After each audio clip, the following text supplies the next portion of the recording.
The body is so wise and intelligent, but it Yeah. cannot differentiate between the stress of building your dream home and birthing your dream vision and practice and the stress of pain or trauma on a biological, physiological level.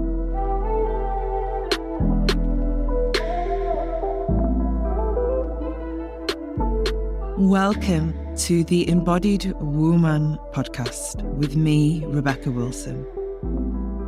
An embodied experiential space for you to drop deep into the wealth of wisdom within your being and activate a fuller, richer you. I am a feminine awakener, thought leader, embodied business doula, sacred business midwife, healer, and all-round medicine woman.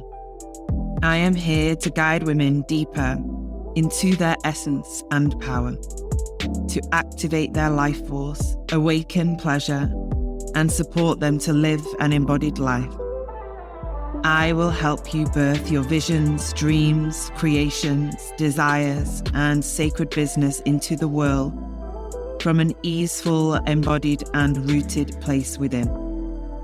My work supports women to become more available for life, love, relationship, connection, creation, pleasure, and wealth. I will activate you into self-leadership and self-mastery to truly live an embodied and awakened life. Welcome on the journey, my love.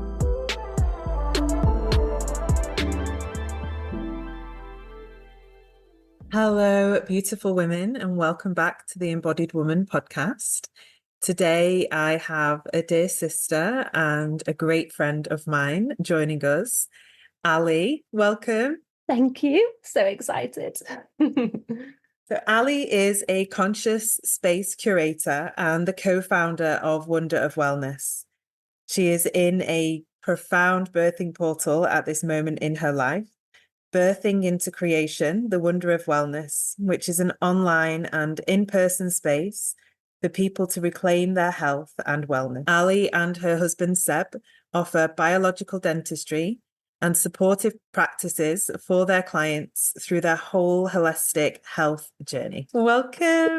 It's so good to have you. Yay, thank you so much. It's always so strange when you hear people reading what you do. I'm like, yeah, that is it.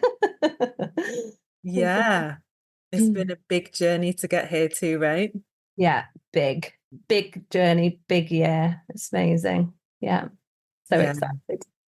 So we met a long time ago now, right? I remember you stepped into my world in a circle I was holding, an in-person circle I was holding like way pre-COVID times, like Yeah, it was. long time ago. Yeah. And we've been on a big journey together through many different experiences and many different stages of life. But more recently, you've been in the Embodied Woman journey in 2023, which has been an offering that's offered great space for all that has kind of come into manifest in your life. So share with us a little bit about what's been happening, what's going on. Yeah, so it is so interesting because we've obviously worked together for the past, 5 years, 4 or 5 years. And each time I do a journey with you, I'm always like blown away by the profound shifts.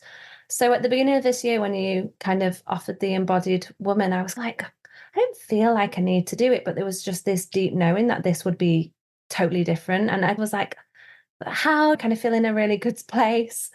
But the space unfolded this year was basically a 5-year plan for myself and my husband to have a wellness centre and to combine the work he does as a biological dentist with kind of the work that I like to think that I offer, which is creating these spaces where people can truly heal and feel safe enough to be able to heal, because I feel environment's so important. And that 5-year plan has manifested and come into fruition this year in such an incredible way. And I, as the birther of it, that's probably the best way to explain it, I've just been held physically and also been able to hold myself physically through the work that we've been doing this year.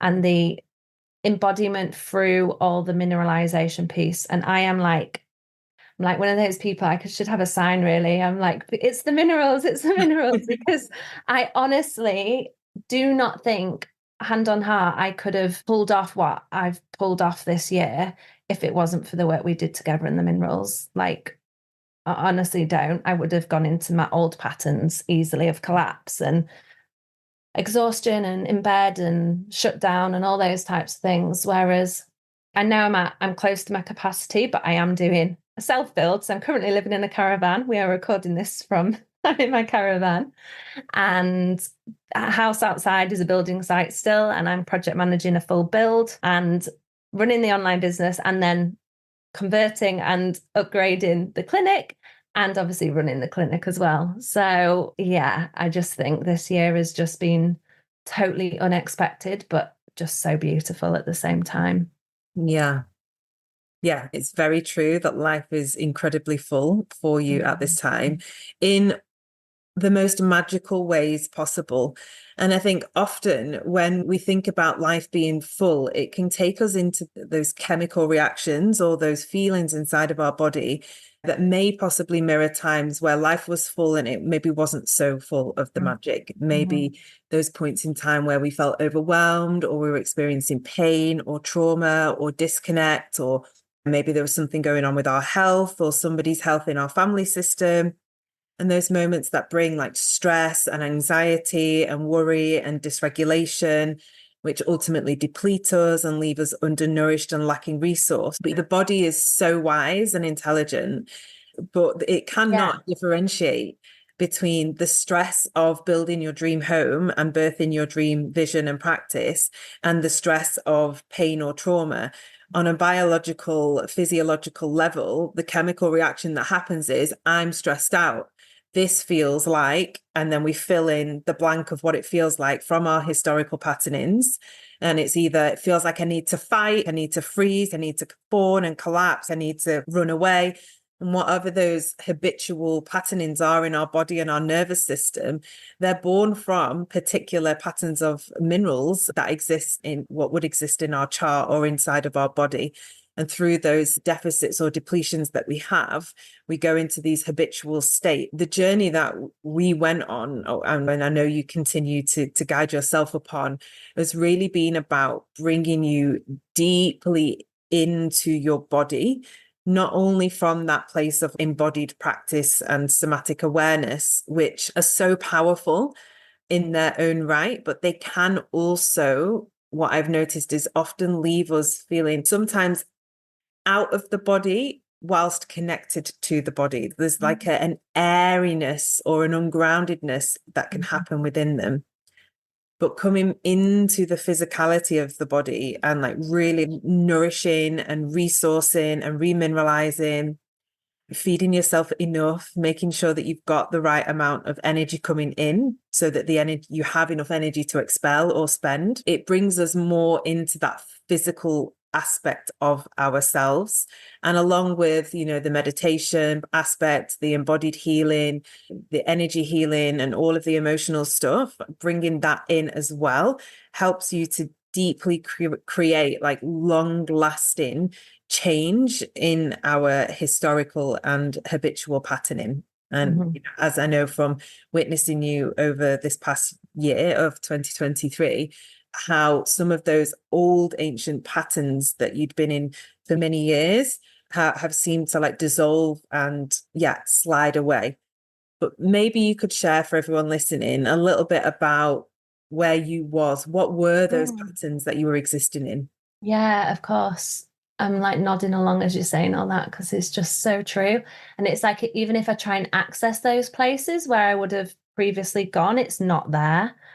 It's so interesting. I had a history of going into collapse. So I've always been very like capable, always been very driven. You know, I went to uni, I came out, I got into a placement scheme, I got onto a graduate scheme, like 1,000 people applied for one person's job, and I've got the job. I've always been successful, but there would be this collapse that would come and this shutdown and this kind of something would be an emotional.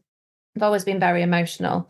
And now I see it as a total strength. But the emotional event would kind of set me off into a shutdown and a collapse. And then everything I've been working on, I would just have to leave. It would like nothing would complete as such. It was like get 95% there. And then I'd either get bored, I'd stop, or I'd go into collapse. I wouldn't ever fully get there. No, that's not like 100% of the time, but in general, that was quite a strong pattern. Yeah.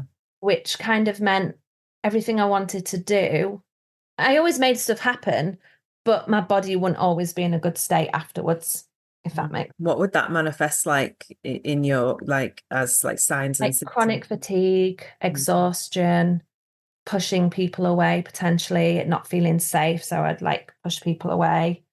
It's really hard to access. It's really interesting. Like these patterns, which I'm 34 now, but for 33 years, were like the way of living, like asking me even to remember them. It's really interesting because it's like it doesn't exist in my system anymore. It's so interesting. And I found this the other day actually when I was like doing so much and I was like, my head was hurting. It was so bizarre. Like I could feel my head was like, oh, there's so many decisions because that's just the period of life that I'm at. And I was like, I can feel the sensation in my head. And I went to feel it. I was like, just consciously feel it. And it like just went poof and just disappeared. And I was like, these patterns for years and years of where habitually, all these habitual patterns of, oh yeah, I just go into collapse, or oh, I get ill, or oh, I get run down, or oh, I get a cold, or oh, I end up exhausted, or whatever it is, they've gone, which never fully happened before. I'd like work the loop and it would shift and it would be very much like the spiral and it would get smaller and smaller and smaller. But it's the point of the center point of the pattern is now either so small I can't even access it because it's disintegrated entirely. Yeah. So yeah, it's really interesting, but it's really hard for me to access the old patterns to even talk about them. It's so probably not much help to explaining, but no, I do. I resonate completely from my own journey of renourishing and remineralizing my body as well. But I know like historically for you, there was a lot of like, exhaustion and like maybe physical pain and challenging periods of time to get out of bed for feeling so tired and fatigued. A lot of migraines that you experienced I had so many migraines. That was like a big pattern. And then the fear around that, oh, what if I get a migraine? I can talk into the food piece as well, because that was massive. And conventionally, if I'd been asked, oh, do you have any like food issues? I'd have been like, no, I've never had anything like that. But I had a very much, especially through the whole wellness journey, which I've probably been on like for a good 9-10 years now. Very much, I didn't feel well. I was tired. I was exhausted. I was working on a graduate scheme, not feeling well, went down the whole route of things like homeopathy, which did help, but then the naturopathic way. So gut tests, stool analysis, and it was like, yeah, candida, all those types of things. So then I went through a very long and lengthy period of cutting things out. And I had 16 foods which I was intolerant to. So I cut them out. One of them being raspberries, which I like my all-time favorite food. I love a raspberry. And I cut them out and it just became this depleted way of living, of looking at a plate of raspberries and desiring it so much, but being like, no, I can't have that. My body can't cope with it. And that then I managed to, through consciously working with it, cut that down to 5 foods. But that was everywhere I went. I still have a few foods, which I'm still not at the point yet, but I'm feeling much more comfortable and relaxed. It's not quite as neurotic around it anymore. But there was that huge piece of we just limit what we eat, but in a really subtle, how the patterns work in a really subtle way. It was limiting the joy in life. Yeah. Yeah. I know that there was a lot of like suppression and a lot of that big list of foods that you made a decision that you couldn't eat. And we have to just recognize here, and just for everyone listening, that if you're resonating with this too, or you're feeling like, oh, I have exhaustion, or I find it hard to get out of bed, or an imbalance in stress hormones, or migraines, or like food aversions, or all of these things, they are very natural processes that the body goes into as a form of protection. Okay. So all of these mechanisms and strategies were born from the wise part of your body and everybody's body, and however they come to protect us in order to feel safe. because on some level, whatever was happening in our environment and then inside the internal system of the body was mimicking or sending messages of unsafety, and that primitive need and wisdom of our body to always guide us into a state of safety. And often there's a learned pattern of, if I just shut down, I'm safe. If I withdraw from others and I'm just on my own, I'm safe. For some people, it might be like, if I just fight my way through this, I'll be safe. If others, it might be, if I just run away and no one can ever find me again, I'll be safe. We all have our own narratives and our own ways, but it is ultimately because we don't feel safe on some level. We feel under threat and our body is seeking to protect us at all costs. When the body is in such a deep state of dysregulation or depletion, it can begin to feel these threats from things that don't overtly signal to us that we're under threat, right? So like, they're possibly not going to cause you massive emotional or psychological damage, but on some level your body was not able to break them down in a way that felt safe or felt like it had the energy to break them down or metabolize them. And things like, for me, a big part of the journey was dairy. For a really long period of my life, I could not eat any dairy because my body was like, I don't have enough energy to break that down in my particular system. Whereas now I can fully eat and obviously just choose to have raw dairy from grass-fed farm, which doesn't have any of the hormones in. But our bodies make these decisions at different points in time. And when it's around food, it's quite interesting because it's usually at a period of time where we've been ingesting that food and emotional upset or pain or trauma has happened on a bodily level. Our bodies kind of referenced eating that food with that emotional time in our lives. So for me as well, it was always like the dairy was a massive thing because I ate a lot of it when I was a vegetarian, when I was younger, and I was also going through a lot of emotional turmoil at home. So then it was like dairy equals emotional turmoil, or dairy equals grief, or dairy equals like stress and anxiety. And so eating it would give me really bad histamine issues. And for you, I know raspberries for some people I'm create smiling like you won't yeah. believe, because the memories just come back of what the raspberry was to do with. Yeah. Never even put two and two together with that. But yeah, I remember it. There's an emotional thing around raspberries. So it's fascinating, isn't it? The emotional link. Yeah. To the body. Yeah. So here, we've had a body and a system that's like, when life gets stressful, I'll shut down.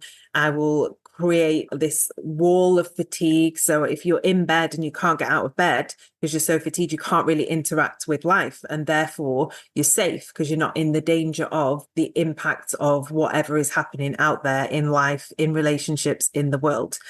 And then we begin to form these patterns around certain foods and different food groups.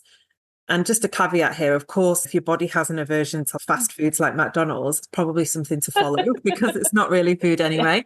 But when it's about good, wholesome, healthy food that is nutritious and nutrient dense for our body, but we're rejecting it on some level, it possibly carries that emotional imprint. And that's something for us to just kind of explore and to look at. Often as well, our body can reject certain food groups because we don't have enough energy to break them down and metabolize them. And a lot of people have that with like, oh, I can't eat too many carbs, or I can't have this or that, or dairy or meat or any food. And if we don't have enough energy, because our body's just got enough energy to survive, it's not going to be able to break down and metabolize certain foods. And it's also not able to metabolize the emotional experiences of life. And when it can't metabolize the emotions of life, it doesn't then just go, oh, well, we'll just not bother with that. It stores somewhere in the body, right? And I know for you and for me too, on this journey of like, really rooting into becoming embodied and well mineralized, restoring the body on a nutrient level and a mineral level has been a pretty wild and emotional process. I'm laughing now because I feel like I'm through it, but yeah. To say I've been on this journey for however long, I did a 2-year course in craniosacral therapy, which is all about feeling the emotions that are trapped in the body, feeling into each organ, unwinding the organs, unwinding the fingertips, like every part of my body on that 2-year training was like unwound and felt. And then the work with you for the past however many years, but the depth, I see it as like if you shake a snow globe, that's what the previous stuff I was doing, and you're kind of like scooping it out with a sieve at the top, but you never really fully get all of it because, you know, you can only scoop out from the top. Whereas the remineralization piece feels like you're scraping it from the bottom. So you get into the root cause, everything's not being shaken up, but you're like having to fully go down and fully feel it all. And I felt very grateful to be in a held space with you supporting within that, because I generally at some points was like, what is this? Like, I've done this work for years. It was very humbling. And yet I can still feel all of but then it shifts, and then there's just clarity afterwards and peace. That's kind of how I'd explain it. Yeah, I mean, and on the mineral chart, just as an example, there's many different patterns that we can see. But if somebody, which actually most people, if not all humans, are possibly deficient in magnesium, because magnesium is the first mineral to burn when we're stressed. And it burns in the stress of creating your dream home as much as it does in the stress of being in an incident or a trauma. And it burns just as fast through becoming a mother or having a baby as it does from a loved one getting sick or passing over. Again, the body doesn't go, oh, good stress because my dreams are coming true. We don't need to think about that. It's just like, I feel stressed. I'm going to burn through this particular mineral, which is magnesium, and then the calcium becomes out of balance. But when we start to bring the magnesium back into the body, that calcium shell or that calcium edge starts to break down, and all these hard walls and these defenses and these strategies and these coping mechanisms, you know, often when we see a shutdown as a dysregulation in the nervous system, some kind of protective barrier has been placed between us and others or the world. But when we start to bring magnesium in, which relaxes the system, the calcium starts to move back into its rightful place. And there comes this like breaking down of this emotional armor, right? And it is really important to be held and supported through that. From my own journey of remineralizing, when I would have like cycles of decalcification, and I still are having some of them now. And I was like, wow, people really need to be held in this. Like just kind of doing a few, I'll add this in and do that now, and doing a little bit of the protocol without that emotional support and that somatic embodied aspect as well, especially for highly sensitive beings, which I know like we both are, and many of the women in the community are as well. And it's just like to be held in that as all these emotions just break down and break through. And they guide you into a greater softness. But first of all, you're like, why am I so emotional? All I did was add some magnesium into my supplements. Or for some women, it's like having the adrenal support, and then they can't understand why they're so tired. And I'm like, because you've been running on adrenaline for, I don't know, the past decade or 2 or 3 decades of your life, and your body doesn't know how to produce natural energy. You only know how to live off adrenaline or completely go into like collapse and exhaustion.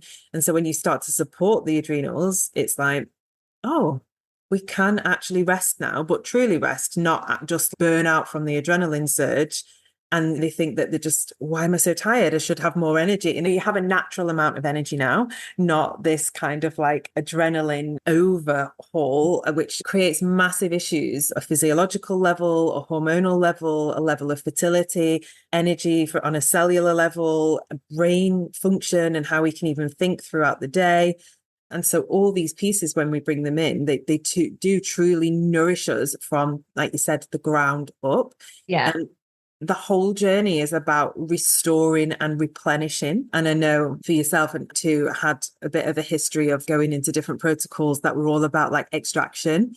So like, you know, needing to do another gut cleanse or another liver cleanse, or, should I need to detox all these heavy metals, or, I need to go and have it like a colonic kind of this, and all these things that I was personally doing. And I know for you too, which we can speak into, but it was like, everything was about taking from my body, taking it out, getting rid. Nothing was about like replenishing and restoring all of this vitality, which had been lost. And that was a big shift for me.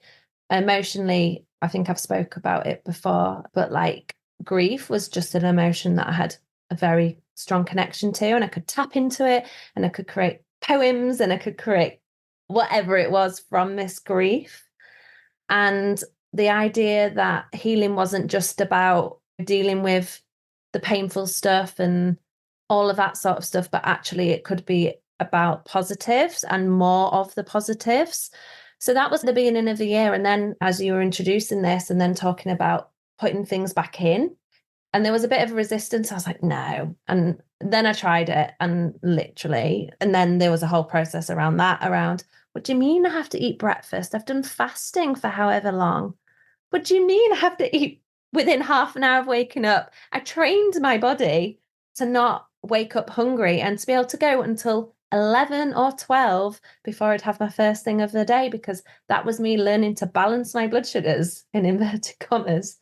It was just such a shift, but the result, I can obviously speak from my experience, but the results literally speak for themselves. Like every single person in my family, not that this is the reason why I do it or anything like that, has noticed my resilience and what I'm able to do right now. And, you know, I get people calling me Superwoman. And that in itself is like, okay, I know I'm capable, but I know this isn't sustainable. I know that this is not how I want to be operating. So it's not like I've switched from one extreme to the other of being in bed, collapse, and not being able to do anything, to now, yeah, I can do everything. I can be Superwoman. It's like I'm in this period for a reason, to birth these things out into the world, and then let's get back to something more in the middle, something a bit like more sustainable, where I can actually enjoy these things more. So that's also a really good point as well, because it's not about the swinging from the highs to the lows. It's actually finding the balance in the middle and feeling really comfortable and excited in that stillness that exists in the middle, without it having to be either or. Can be both. Yeah. And just a recognition that life will come in these cycles, right? So there'll be times where it's a bit of a calmer period or a season, and then you maybe move house, or you build a house, or you start a business, or your business goes up a level, or you have a baby. And these are all really great things. And there can also be other challenges that come in, right? There might be something happening in the family, or a parent gets older, or so many things in life, and the good, the bad, the ugly, the sweet, the everything in between, that bring a level of stress with them. And it's not about pushing away that, which often when we've been in patterns of collapse, it's like, how can I block all of this out by either disassociating or causing myself to be so exhausted that I just need to lie in bed, or shutting myself out from life and the world because I just cannot cope, to being like, oh, how do I get to be in life with all of these experiences that are being human, and also be supported and resourced enough inside of my body to have the capacity to be in this thing called life as a human, right? Interacting in relationships and family dynamics and teams and children and whatever it is, friends and communities. They require us to be available on some level to co-create and participate. And having enough resource inside of us, like mentally, emotionally, physically, spiritually, supports us to be just that, available for life and all of its wonderful experiences. Yeah. And I remember you saying that you were like, for life to happen, you have to have the nutrients and the nourishment. And that has just been so true, because life is lifing and it's beautiful. And it makes me emotional just at like how I'm able to be open to it now, instead of pushing it away or collapsing before I had chance to experience it. So thank you. Thank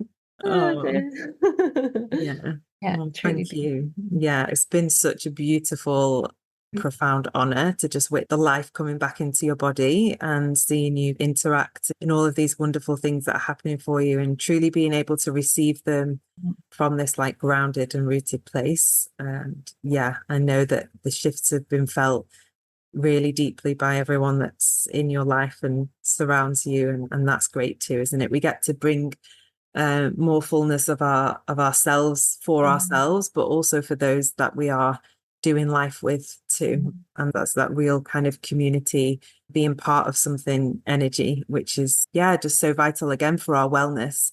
And it's stepping out of that pattern of cutting out, pushing away, deleting, not allowed, to this very small circle of foods that you can eat and places that you can go and people that you can interact with and kinds of energies that you can be around, to widening that to be able to eat all of the different kinds of food groups and interact with lots of different types of people and have a broader range of community and connection. And then we also, it's because we have this broader connection to the many aspects of ourselves, but from that resourced and nourished place within. For sure. And I'm just going to add, because it keeps percolating in my head, but one shift that's really stuck with me, and I don't know at what point it was or what mineral we were working on, but I switched my language from life being full on to life being full.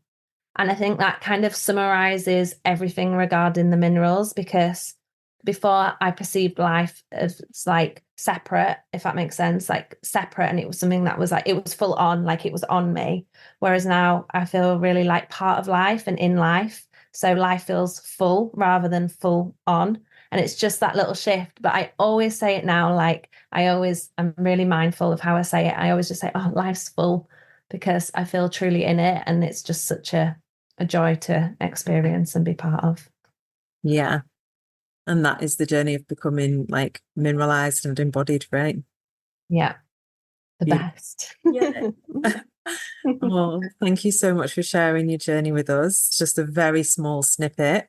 But yeah, where can people connect with you and see everything that you're doing and sharing with the world? I'm sure that, yeah, many listeners are interested. And if you're curious, definitely head on over to the links that we'll share, because Ali and the Wonder of Wellness and Seb are just doing amazing things in the world on a mineral level, supporting the teeth, supporting people with their overall health, and share a little bit more about where everyone can find you. Of course. So I'm on Instagram under I am Alexandra Lomas. And then we've got Wonder of Wellness Instagram as well.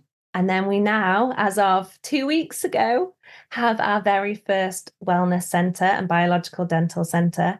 And this is what I'm working on at the minute, kind of making the environment match how the heart works in that place. So if you've never even heard of a biological dentist, if you have a look on our Instagram or on our website, wonderofwellness.co.uk, you can learn a little bit more about it and kind of how it works. It's very much looking at the body as a whole, just in the work that we do and everything. And the teeth being part of that. Each tooth is an organ. It's on the meridian chart. And there's so many examples of when people have had an issue with a tooth, and then you've gone to say, oh, how's your liver? How's this? How's that? And then, oh God, yeah, that's really bad. And then you work on healing the tooth and repairing the tooth and doing it in a very as clean as possible within the dental world, and how that then impacts the rest of the body and the organ that is on the meridian of. So that's what we're doing. And yeah, there's so much. I could talk forever about that alone. That's some places to start anyway. Amazing. All the links of that will be in the show notes, and the link to join the Embodied Woman 2024 will also be in the show notes. If you're inspired by Ali's journey, or you're recognizing any aspects of yourself in there and you're thinking this is for you, click the link, have a little read of the information. Any questions, you can reach out to me and connect. And if it is a space for you, I welcome you to join it. Thanks, my love. See you soon. Thank you.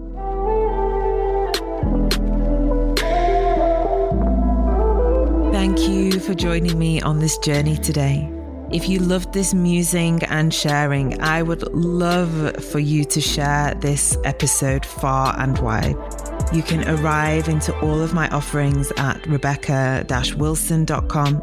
Links to dive deeper with me are in the episode notes. Remember, my love, you are here to be the fullest, most potent, powerful, embodied version of you. I am here to guide you into that.